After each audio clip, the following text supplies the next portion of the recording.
Bonjour. Dans cette vidéo, nous allons vous présenter notre méthode et nos produits pour la rénovation de ce siège auto. Ce siège est usé, craquelé et même troué. Pour les besoins de cette vidéo, nous avons déposé le siège, mais sachez que ceci n'est pas du tout obligatoire si vous travaillez proprement. Et voici tous les produits dont nous avons besoin pour refaire une beauté à ce siège en piteux état. Du papier de verre grain carrossier 240. Un petit morceau de cuir fin utilisé uniquement pour la réparation des trous. De l'acétone et de l'essuie-tout, disponible dans n'importe quelle grande surface. De la pâte réparatrice pour le cuir, une petite spatule et un pinceau, du recolorant pigmentaire, du vernis soyeux en finition satinée, de l'huile nourrissante et enfin un petit rouleau mousse avec son bac. Notez qu'à l'exception de l'acétone et de l'essuie-tout, tous les produits énumérés sont disponibles sur notre site internet.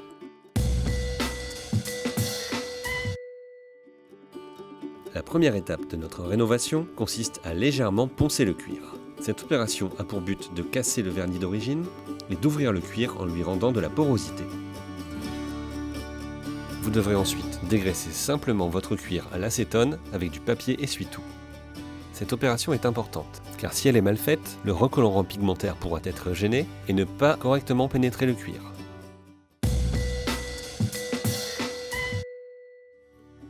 Nous allons commencer par élargir le trou afin de pouvoir insérer notre pièce de cuir.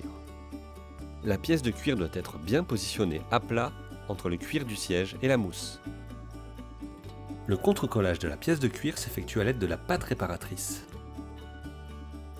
Notre pâte permet de coller lorsqu'elle est en contact avec le cuir, mais également combler les craquelures et les fissures. L'application de la pâte réparatrice s'effectue généralement en plusieurs couches fines successives, en prenant bien soin de laisser sécher chaque couche. Poncez ensuite l'excédent de pâte jusqu'à obtenir une surface lisse au toucher. Ne négligez pas cette étape si vous souhaitez un résultat parfait. Seulement 2 couches de pâte réparatrice, suivies à chaque fois d'un léger ponçage, nous ont permis de rénover ce siège.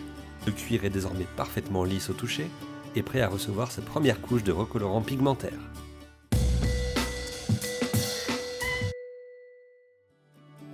Le recolorant pigmentaire peut être fabriqué dans n'importe quel coloris à partir d'un petit échantillon de cuir à prélever sur une partie cachée, ou bien à partir du nuancier que vous pouvez trouver sur notre site internet.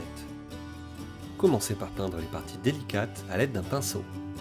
Si besoin, disposez aussi des cales afin que les parties peintes ne rentrent pas en contact durant le séchage.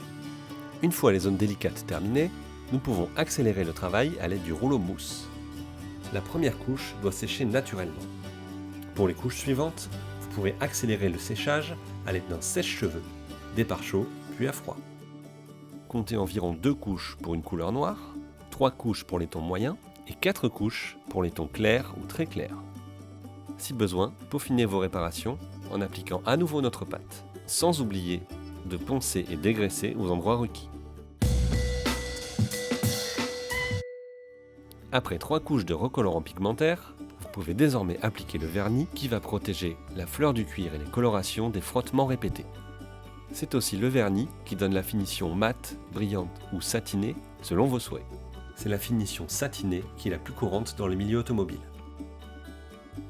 Le vernis s'applique tout simplement à l'éponge en 2 couches espacées de plusieurs jours. La dernière étape consiste à réhydrater le cuir. Cette opération est à réaliser 30 jours après la rénovation ou bien 30 jours avant si votre cuir est vraiment très sec. Notre huile nourrit et lubrifie le cœur du matelas de fibres de cuir, ce qui permet aux fibres de glisser les unes sur les autres sans s'accrocher. Cela empêche ainsi la formation de craquelures. Appliquez tout simplement le produit à l'aide d'un gant de toilette en massant le cuir. Et voilà, à bientôt pour une prochaine vidéo.